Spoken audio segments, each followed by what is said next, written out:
նախագահ, հարգելի գործընկերներ, հարգելի Հայաստանի Հանրապետության տնտեսվարողներ եւ քաղաքացիներ։ Ես ուզում եմ անեմ քաղաքական հայտարարություն այս ամբիոնից։ Քաղաքական հայտարարության էությունը կայանում է հետևյալը, որ միավորված աշխատանքային կուսակցությունը կտրականապես դեմ է նմանատիպ փոփոխությունների, կտրականապես դեմ է Հայաստանի տնտեսվարող հատվածի նկատմամբ այսպիսի ոտնձգության եւ բերեմ մի քանի հիմնավորումներ, որի արդյունքում դուք ինքներդ կարող եք նաև ձեր համար հետևություն անել։ Առաջին հիմնավորումը հետևյալն է։ Արդյոք զարմանալի չի, որ եւ ընդդիմության ներկայացուցիչները եւ քաղաքական մեծամասնության ներկայացուցիչները նույն ձև քննադատում են այս հարկային օրենսգիրքը։ Հիմա հարցացակում է հարկային օրենսգիրքը քաղաքական մեծամասնության օրենսգիրքն է։ Այսինքն այս հարկային օրենսգիրքը, այս հարկային նոր փիլիսոփայությունը դա Հովիկ Աբրահամյանի կառավարության որդեգրած նոր փիլիսոփայությունն է Հայաստանի տնտեսության հետ կապված, որովհետև մինչ այդ ինչ հնչում էր կառավարության ղեկավարի անունից, այն քաղաքական հայտարարությունները, որը որ արվում էր այս ամբիոնից, խոսում էր այլ բանի մասին, խոսում էր նրա մասին, որ Հայաստանում տնտեսվարողների տնտեսվարման պայմանները պետք է հեշտացվեն։ Հայաստանը պետք է դարձնել գրավիչ երկիր, որպեսզի մարդիկ ավելի շատ ձգտում ունեն Հայաստանում աշխատելու։ 90 միլիարդ բեռ, 80-ից 100 միլիարդ, ասենց ասեմ, այդ 90 միլիարդը միջի թիվն է, որը որ պլանավորվում են ավելացնել Հայաստանի տնտեսվարողների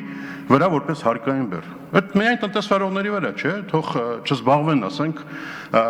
թոզ փչելով հասարակության աչքերին։ Դա ողջ բնակչության վրա ընկնող ծանրաբեռնվածություն է, այսինքն ամեն ընտանիք ամեն տարի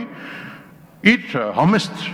ռեսուրսներից պետք է եւս $250 ամեն տարի մոտավորապես $250, $250-300 հարկային պարտավորություն իրականացնի միայն թանկացման հարկային լուրջ մասնագետներ, որը որ կբերի միայն վառելիքի թանկացումը։ Արդյոք դուք այդ բազմապատկի չէ հաշվ Բարիսեք այստեղ Հայաստանի տնտեսվարողների ու տնտեսության մասին խոսում եք որպես որսի։ Դուք բանն եք, որսորներն եք, նրանք էլ որսն են, ոնց պետք է իրենց բռնեք, ոնց պետք է իրենց հետևից ընկնեք, ու ոնց անեք, որ իրենք չփախնեն։ Այդ մարդկանց աշխատավարձով, այդ մարդկանց տված հարկերով է ձեր աշխատավարձները գոյանում։ Հարգելի քաղաքական մեծամասնություն, դիմում եմ ձեզ, այս օրենսդրական փոփոխություններով, այս հարկային օրենսգիրքով գնում եք նոր ընտրությունների, ինչ եք ակնկալում Հայաստանի ժողովրդից դուք։ Չեք կարծում, որ այս գործողությունները նաև դիվերսիա է ձեր քաղաքական ակնկալիքների նկատմամբ։ Ես ասեմ դες դրա մասին այս ամբիոնից։ Ես բարձրաձայն եմ, որ այս գործողություններով բերելու եք արտագաղթի եւս մի խթանոն ու չեմ անում համար են անում ու ինչ նպատակ ու ինչ ծրագիր են իրականացնում այս հեղինակները։ Ինչ է նշանակում, եկել են ու ասեմ բացատրում են, ասում են 118 միլիոնը, չգիտեմ, բաներ նախապես պայմանավորված է ժամանակավորապես հիմա պետք է իջացնենք։ Ինչի համար պետք է իջացնենք։ Այդ ինչ եղավ։ Ուզում հասկանամ։ Գերի են ընկել այս մարդիկ, հարկայինի պլանների կատարման ձեռը։ Գերի են ընկել այս մարդիկ հարկայինի պլանների կատարման ձեռը, գերի են ընկել Հայաստանի քաղաքացիները, որ ասենք պետքա սահմանները պաշտպանեն, հետո պարզվում որ ասենք այն 10 տարին, 15 տարի, որ մենք ասենք վերաներս փակել ենք, ասում ենք ամեն ինչ բանակ է, որ պարզվի բանակում ամեն ինչ բարվոք չի։ Գերի ենք ընկել։ Հարգելիներս, դուք այն մարդիկ չեք, որ կարողանաք գերի վերցնեք Հայաստանի տնտեսությանը։ Հայաստանի տնտեսվարողները արդեն 10 տարի ձեզ ցույց են տալիս, որ այդ դեպքերում իրանք լքում են, քվեարկում են ոտքով։ Հայաստանից հեռացել է Հայաստանի լավագույն սերուցքը, տնտեսվարողների, գործանողների, կազմակերպիչների սերունդը, որը գնացել այլ երկրներում նոր բարիք ստեղծում։ Հիմա ինչ եք անում հետևից ընկած։ Ես կարծում եմ, որ դուք իրականացնում եք մի այլ ծրագիր, այդ ծրագիրը երևի դրսում մշակված ծրագիր է, ոնց անել, որ Հայաստանը վերջնականապես թաղել, որ Հայաստան ոչ տնտեսությունն է, ոչ էլ հնարավորությունն է, այդ տնտեսությունը մրցակից լինի որևէ մեկին։ Ակնհայտ տեսնում եմ դա, որովհետև եթե այս ամեն ինչը արվում է նրա համար, որպեսզի Հայաստանում այդ հարկային բեռի ավելացումը ձեր բերած հիմնավորումներով, որով դուք փորձում եք եւս մեկ անգամ սերմանեք Հայաստանի տնտեսվարողների մեջ ատելություն, խոշորները փոքրերի նկատմամբ, փոքրերը միջինների նկատմամբ, այդ ձեր տակտիկական քայլերը մեզ պարզ են հասկանել է, չի հաջողվելու։ Ես որպես քաղաքական գործունեությամբ զբաղվող մարդ, որը որ վերջի տարիներին ասեք այդքան էլ ուղղայած ու հանդիպակաց չէր քննադատում։ Ես հիմա շատ կտրուկ դնում եմ այս հարցը։ Սա քննադատություն է, սա դիվերսիա է մեր երկրի նկատմամբ։ Ու ձեզ էլ եմ զգուշացնում հարգելի մեծամասնություն։ Չի կարելի թույլ տալ, որպեսզի այսպիսի մոտեցումները դառնան դոմինանտ մեր երկրում։ Հայաստանը աշխատող մարդկանց երկիր է եղել միշտ։ Հայաստանը ստեղծող մարդկանց երկիր է եղել միշտ։ Հայաստանի ստեղծող ու աշխատող մարդկանց նկատմամբ այսպիսի վերաբերմունք առավելևս չեմ կիսում այն տեսակետը, թող այս մեկը, ոտում ինչ եք բանակցումը բարիշում, թող այս մեկը բարձրանան, այս մեկը չանեն։ Ում հետ ինչ եք բարիշում, էլի գերի ենք մենք ինչ ենք չհասկացա, փշալարի ես կողմից ենք նայում իրանք էլ բաներն են, հա, այդ ավտոմատով կանգը, ոչ, հարկային համակարգը ընդհանրապես ացանցիալ է։ Հայկական տնտեսության ու հայկական պետության դոմինանտը չի, ացանցիալ է, ու ացանցիալները պետք է զբաղեցնեն իրենց ացանցիալ տեղը, եւ ոչ թե դառնան դոմինանտ, որ մենք էլ մտածենք, ասենք ո՞նց է թանկ ես մարդկանց հետ լեզու գտնենք, բարիշենք, որ ասենք հանգարց իրանք ես հարկատեսակը չավելացնեն, մեր ընտանիքները ասենք չդառնա ամճարունակ։ Թվերից ենք խոսում, թվեր են հնչում Հայաստանում, 550,000 թոշակառու ու ընդամենը 600,000 աշխատող, դուք հասկանում եք ինչ է դա, պատկերացնում եք դա ինչ իմաստ է, Հոլանդիայում երբ որ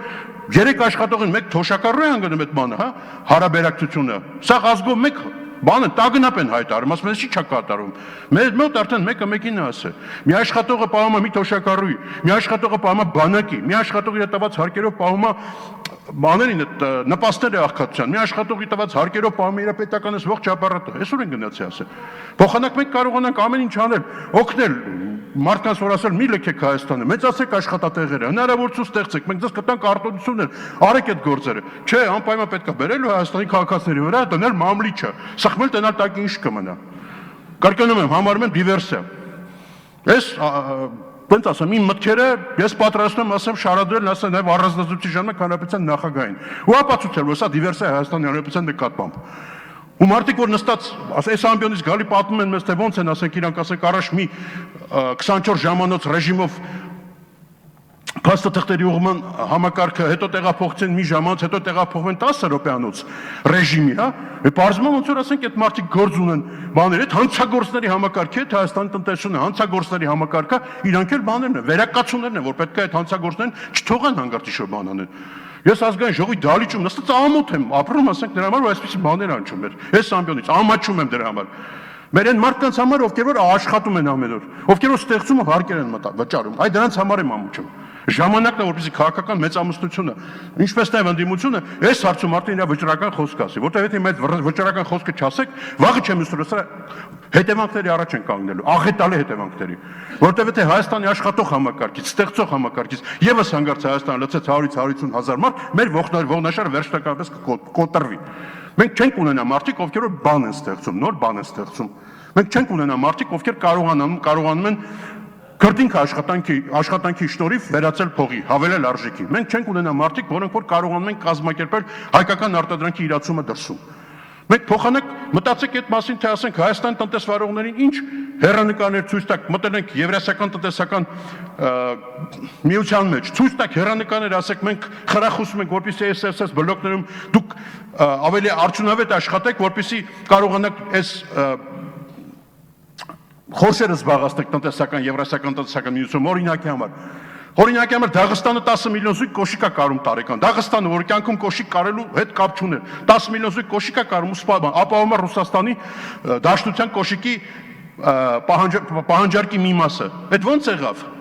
Այդ քիչ է գալի ասում, ուրեմն SSS արտոնություն եք տալի այս ոլորտներին, այս սեգմենտներին, ժողովուրդ աշխատեք ու իրացեք ձեր ապրանքը։ Հակառակը դրելու մամլիչումը որոշել եք քամեք, որ ինչ անեք։